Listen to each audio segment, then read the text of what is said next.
આપણને ઉર્જા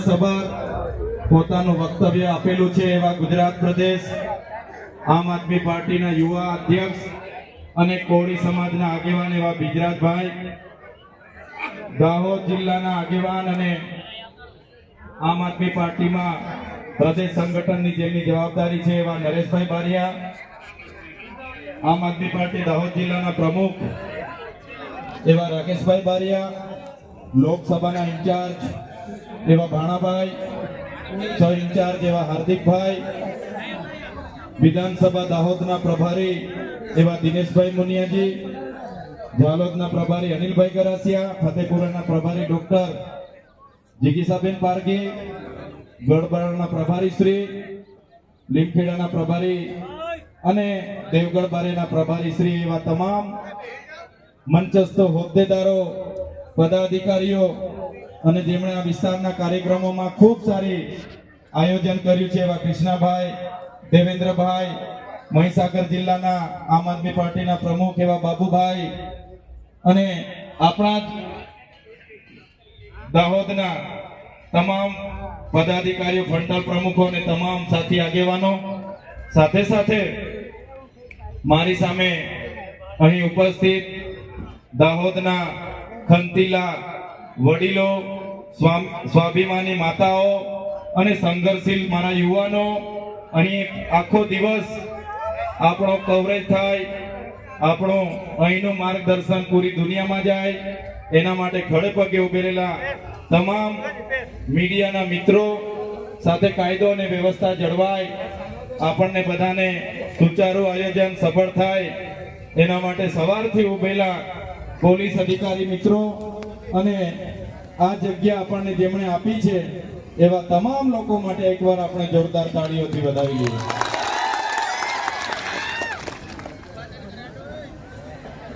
આ દાહોદની ભૂમિ એ આઝાદીના લડતમાં પણ ઘણા ક્રાંતિકારી લોકો નો ઇતિહાસ આ ભૂમિ સાથે જોડાયેલો છે. ત્યારે આગળ નરેશભાઈએ કીધું, આગળના ઘણા આગેવાનોએ જણાવ્યું કે ભાજપના કેટલાક નેતાઓ આ કાર્યક્રમમાં આવા જેટલા પણ લોકો હતા એમને દબાવવાનું કામ કરે છે. સાથે આમ આદમી પાર્ટીના કેટલાક નેતાઓને પણ ધમકીઓ મળે છે. આગળના કાર્યક્રમોમાં પણ એમણે કીધું કે અમારા સરપંચોને પણ કેટલાક લોકો ચેલેન્જ કરે છે.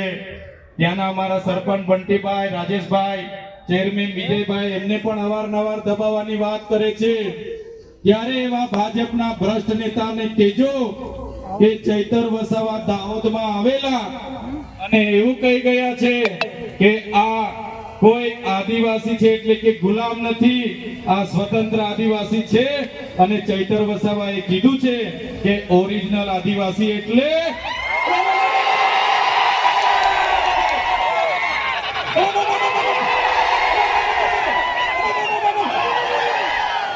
બસ એ લોકોને આટલો બોપકારો આપી દેજો, કરી દેજો અને અમે બધા તમારા સહકારમાંથી આવી જઈશું. આજુબાજુના આપણા આગેવાનો પણ એ ભ્રષ્ટ ભાજપના નેતાઓને ખુલ્લા પાડવા માટે આવી જશે. એમને તમે પૂછો, આપણા બધાના કામ હોય છે ત્યારે ધારાસભ્ય, એ સાંસદ સભ્ય આપણને મળતા નથી. થોડા દિવસો પહેલા, થોડા મહિનાઓ પહેલા અમૃત મહોત્સવના રથો લઈને ગામડે ગામડે નીકળી પડેલા. એ પછી ગૌરવ યાત્રાના રથ લઈને ગામડે ગામડે ફરતેલા અને થોડા દિવસો પહેલા ગયા મહિનામાં વિકાસ મહોત્સવના રથ લઈને ગામડે ગામડે આવેલા. આવ્યા હતા કે નથી આવ્યા? આવેલા કે નથી આવ્યા? ત્યારે કયો વિકાસ છે? આજે ગાંધીનગરમાં હું કોઈ જગ્યાએ જામ છું, બાંધકામ ચાલુ હોય ત્યારે ઉભા રહીને બેનને પૂછું, બેન નાના નાના છોકરાઓ સાથે તમે મજૂરી કરો છો, કયા વિસ્તારના છો? તો બેન કે ભાઈ અમે તો દાહોદના છે.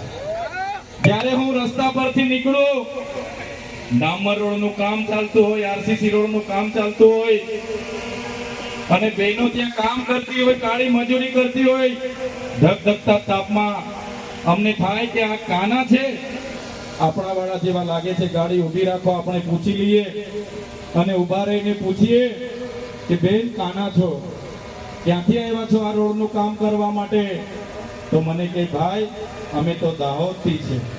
ત્યારે સાથીઓ, આઝાદીની લડત હોય કે આ દેશના વિકાસની વાત હોય, એ ચાહે વિધાનસભાનો પાયો હોય, હાઈકોર્ટનો પાયો હોય, કલેક્ટર કચેરીનો પાયો હોય, આઈજીડીઆઈજી કચેરીનો પાયો હોય કે ડીએસપી કચેરીનો પાયો હોય, એ પાયામાં આ દાહોદના લોકોનો પરસેવો છે.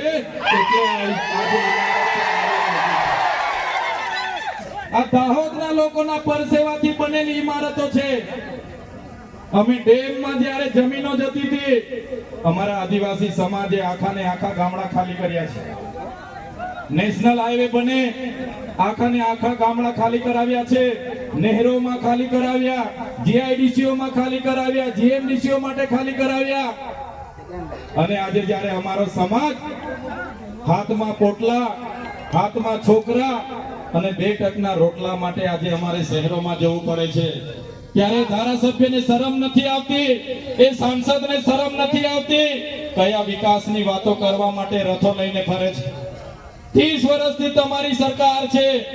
માત્ર ભય, ભ્રમ અને ભ્રષ્ટાચાર અમારા લોકોને જોવા મળ્યો છે. આજે અમારા દાહોદમાં લોકોને રોજગારી નથી અને દેશના વડાપ્રધાને કહેતા હતા કે હું ખાઈશ નહીં ને ખાવા દઈશ નહીં. અને દાહોદમાં ભાજપના મંત્રીના દીકરાઓએ કરોડોનો મનરેગાનો કૌભાંડ કરી દીધું. કરોડોનું કૌભાંડ કરી દીધું એમના દીકરાઓએ. અમારા ગરીબ લોકોની રોજગારીના પૈસા ખાઈ ગયા. આ દાહોદના મંત્રીએ ત્યાં બિરસા મુંડા યુનિવર્સિટીમાં 65 કરોડનું કૌભાંડ કર્યું. આ દાહોદના મંત્રી અને સાંસદોએ નલ સે જલમાં કરોડોના કૌભાંડ કર્યા છે. મહીસાગરમાં 223 કરોડના કૌભાંડો બહાર નીકળ્યા. દાહોદમાં તપાસ અમે માંગી અને તપાસમાં અહીંના સાંસદ અને ધારાસભ્યના નામો આવ્યા. આ લોકોએ તપાસ બંધ કરી દીધી. ત્યારે આમ આદમી પાર્ટી, આમ આદમીના ટાઈગરો આવનારા દિવસોમાં તમામ જગ્યાએ જશે અને નલ સે જલ હશે, મનરેગા હશે, જંગલ ખાતું હશે, ટ્રાઇબલ સપ્લાન હશે, આદિ આદર્શ ગ્રામ હશે, ગુજરાત પેટર્ન હશે, એટીવીટી હશે. તમામ યોજનાઓમાં થયેલા કરોડોના કૌભાંડો આ ભારતીય જનતા પાર્ટીના આવનારા દિવસોમાં અમે બહાર લાવીશું. થોડા દિવસ પહેલા હું ડુંગરી ગામે આવ્યો. અમારા સરપંચ રાજેશભાઈ ને વિજયભાઈ ને, અમારા બંટીભાઈ ને, ત્યાંના ધારાસભ્ય ને સાંસદે કીધું તમે ચૈતર વસાવાને અહીંયા લાવ્યા છો, કેમ લાવો છો? આદિવાસીઓને જાગૃત કરે છે, આદિવાસીઓને બોલતા કરે છે.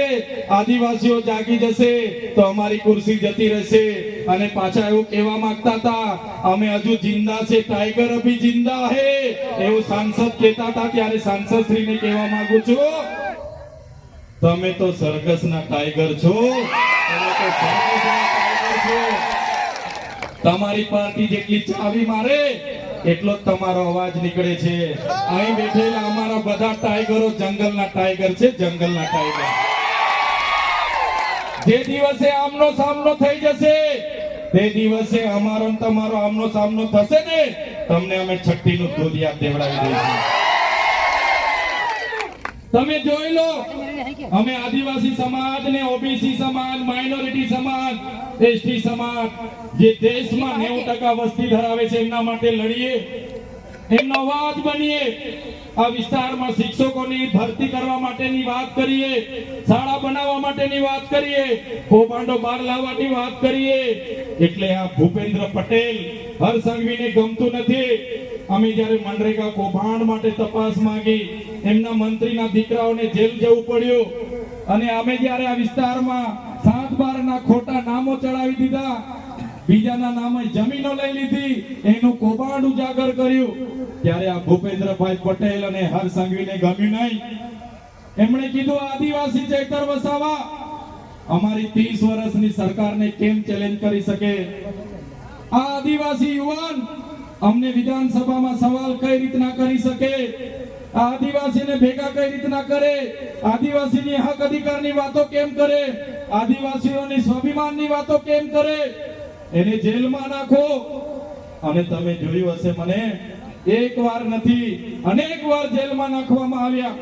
એક વાર જેલમાં નાખવામાં આવ્યો, બીજી વાર મારા પરિવાર સાથે 90 દિવસ જેલમાં રાખવામાં આવ્યો, અને ત્રીજી વાર હમણાં પણ મને 80 દિવસ જેટલી જેલમાં રાખવામાં આવ્યો. એક સામાન્ય બાબતમાં જ્યારે મામલતદાર ટેબલ પર જામીન આપી દે, છતાં આ લોકોએ મને સેશન કોર્ટમાં રજૂ કર્યો. મારા વકીલોને કોર્ટમાં આવવા નહીં દીધા. મને નર્મદા જેલની જગ્યાએ સેન્ટ્રલ જેલ વડોદરા રાખવામાં આવ્યો. તારીખ પર તારીખ, તારીખ પર તારીખ, તારીખ પર તારીખ, તારીખ પર તારીખ, તારીખ પર તારીખ, અને 80 દિવસ સુધી મને જેલમાં યાતનાઓ આપવામાં આવી. ત્યારે એમણે કીધું, ચૈતરભાઈ, હવે તમે અવાજ કરશો તો ફરી જેલમાં તમારે આવવું પડશે. તમે ભાજપમાં જતા રહો, ભાજપમાં અમારી સરકારમાં આવતા રહો, તમને મંત્રી બનાવી દઈશું, તંત્રી બનાવી દઈશું. તમે આદિવાસીઓનું લડવાનું બંધ કરો. ત્યારે મેં એ લોકોને પણ કહેવા માંગુ છું, ચૈતર વસાવાને એક વાર જેલમાં નાખવાથી, 2 વાર જેલમાં નાખવાથી, 3 વાર જેલમાં નાખવાથી ચૈતર વસાવા ડરી જાય એવા વસાવા નથી. આ ચૈતર વસાવા આદિવાસીનો દીકરો છે. આદિવાસીનો ઇતિહાસ તમે જોઈ લેજો. ગોરા અંગ્રેજો સામે અમે નથી ઝૂક્યા, આ કાળા અંગ્રેજો સામે પણ અમે નથી ઝૂકવા. ત્યારે તમે જોઈ લો, 80 દિવસ સામાન્ય બાબતમાં મને રાખ્યો, ત્યાં એટલી યાતનાઓ આપી. મારો પરિવાર દુખી, મારા કાર્યકરો દુખી, મારા પાર્ટીના લોકો ચિંતા કરે. તમારી બધાની ચિંતા હશે, તમે બધા મારા માટે પ્રાર્થના કરતા હશો. એ લોકોનો ઈરાદો હતો કે ચૂંટણી પત્યા સિવાય નીકળવા નથી દેવાનો.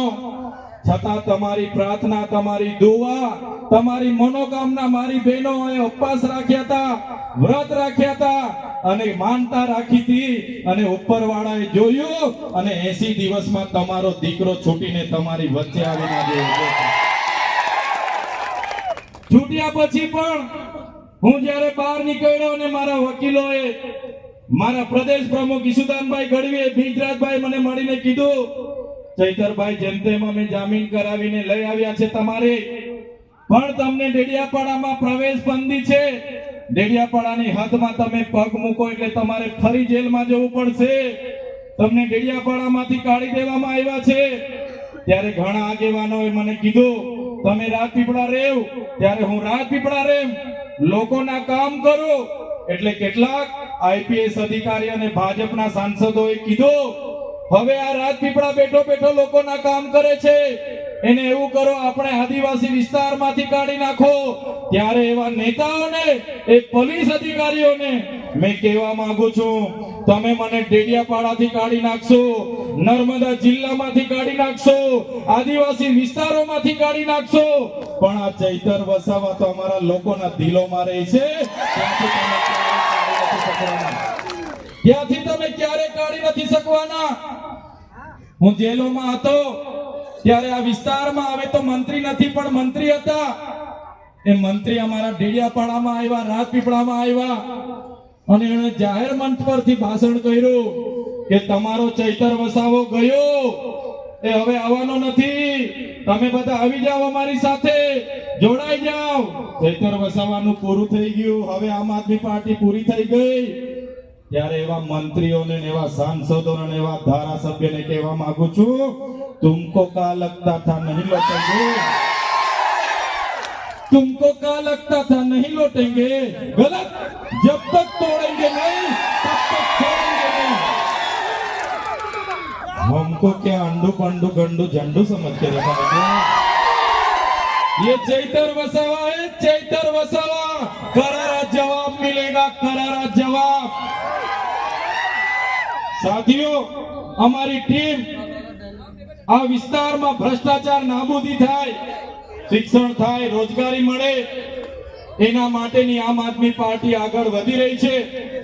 ત્યારે એક બાજુ 30 વર્ષની ભારતીય જનતા પાર્ટીનું શાસન છે, એમની પોલીસ, એમની આર્મી, એમની કોર્ટ, એમની કચેરી, એમનું તંત્ર બધું જ છે. આપણે બધા લડવા ઉતરીશું તો એ લોકો આપણને ગાંઠવાના નથી. ત્યારે મારા સાથીઓ, મારા યુવાનો, મારા વડીલો, મારી માતા બહેનોને મેં આહવાન કરું છું, આવનારી તાલુકા જિલ્લા પંચાયતની ચૂંટણીઓ માટે તૈયાર થઈ જાઓ. આ લોકો પરથી સત્તા ખોચીને આ લોકોના મોઢિયા આપણે ઉખાડીને ફેંકી દેવાના છે. એક રાજાનો જીવ જે પ્રકારે પોપટમાં હતો, એ જ પ્રકારે આ ભાજપ વાળાનો જીવ સત્તાની ખુરશીમાં છે. એક ખુરશી આપણે ખોચી લેવાની છે. ત્યારે તમે જોયું હશે, આ બાજુ બિજરાજભાઈ, રાજુભાઈ કરપડા, પ્રવીણભાઈ રામ, ગોપાલભાઈ ઇટાલિયા, ઈસુદાનભાઈ ગઢવી અને આ વિસ્તારમાં ચૈતર વસાવા ની કામગીરી જોઈને લોકો હજારો ને હજારોની સંખ્યામાં પોતાના ખર્ચે પેટ્રોલ નાખે, ડીઝલ નાખે અને મીટિંગોમાં આવે, એમની બસો મૂકે, જમવાની વ્યવસ્થાઓ કરે, રોજ આપે, પછી પણ કોઈ જવા તૈયાર નથી. ત્યારે સરકારનો વિરોધ ખાળવા માટે આ લોકોએ નવું મંત્રીમંડળ બદલ્યું. ખબર છે ને બધાને? મંત્રીમંડળ બદલી નવા મંત્રીઓના નિમણૂક કરેલી છે. ખબર છે બધાને? ત્યારે આપણા ડાયા લોકો, આપણા વડીલો આપણને કહી ગયા છે, કોઈ ભેંસ ઓછું દૂધ આપે તો એના ખીધા બદલવાની જરૂર નથી, ભેંસ બદલી નાખવી પડે. નાખવી પડે કે નહીં નાખવી પડે? ભેંસ ઓછું દૂધ આપે તો એના ખીલા બદલવાની જરૂર નથી, ભેંસ બદલી નાખવી પડે. એ જ પ્રકારે આમના મંત્રીમંડળ બદલવાથી આપણું કઈ ઉદ્ધાર થવાનો નથી. આપણે બધા એ લોકોની સરકાર બદલી નાખવાની છે 2027. તૈયાર છો બધા? 2017 માં એમની સરકાર આપણે બદલી નાખવાની છે. હમણાં ભગવાન બિરસા મુંડાની 150મી જન્મ જયંતિ આવે છે. આ 150મી જન્મ જયંતિ આજે આ ભાજપ વાળાને ખબર પડી કે ભગવાન બિરસા મુંડા પણ દેશની આઝાદી માટે લડ્યા છે. હમણાં જ્યારે આપણે ભગવાન બિરસા મુંડાની પ્રતિમાની સ્થાપના કરતા હતા, ધાનપુર, બારિયા, લીમખેડા, દાહોદ, ઝાલોદ, ડેડિયાપાડા, ત્યારે આ જ ભાજપ વાળા, આ જ આરએસએસ વાળા આપણને નક્સલવાદી કહેતા હતા. કહેતા હતા કે નતા કહેતા? સાચી વાત છે કે ખોટી વાત છે? આ જ આરએસએસ વાળા, ના જ ભાજપ વાળા ત્યાં વિરોધ કરવા માટે આવતા હતા. ત્યારે આપણને કહેવામાં આવતું હતું કે આ તો ખ્રિસ્તી મિશનરીઓના પૈસે આ લોકો આદિવાસીઓમાં જાગૃતતા કરે છે, બિરસા મુંડાના વિચારોને ઉજાગર કરે છે. આમને અહીંયા બિરસા મુંડાની, ટાટિયા મામાની, ખાદ્ય નાયકની, ગુરુ ગોવિંદની મૂર્તિ નહીં મૂકવા દેવાની, અને આ ભાજપ વાળા પોલીસને મોકલે અને આપણી સાથે ઘર્ષણ કરાવે. અને આજે એમના વડાપ્રધાન 150મી જન્મ જયંતિ ઉજવવા માટે ક્યાં આવે છે? ક્યાં આવે છે? ક્યાં આવે છે? ડેડિયાપાડા આવે છે. ડેડિયાપાડા કે નર્મદા જિલ્લામાં એક પણ પ્રતિમા ભાજપના નેતાઓ કે સરકારી ખર્ચે બનેલી નથી. ડેડિયાપાડામાં વડાપ્રધાન શ્રી જે પ્રતિમાને ફુલાર કરવાના છે, એ પ્રતિમા ચૈતર વસાવાની આગેવાનીમાં સ્થાપિત થયેલી છે.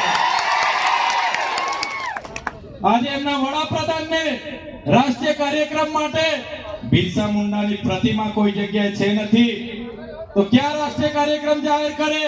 એમ કરીને ચૈતર વસાવાની વિચારધારાને તોડવા માટે આ ભાજપના નેતાઓ એમને ડેડિયાપાડા લાવી રહ્યા છે. હવે ડેડિયાપાડા તો લાવવાનું નક્કી થઈ ગયું. હવે લોકો ક્યાંથી લાવવાના? ડેડિયાપાડાના લોકો તો બધા ચૈતર વસાવા સાથે છે.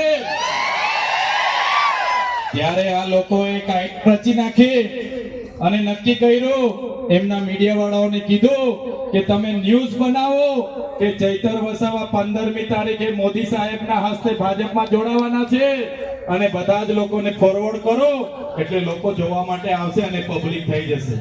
ચાલે છે કે નથી ચાલતું? ચાલે છે કે નથી ચાલતું? ત્યારે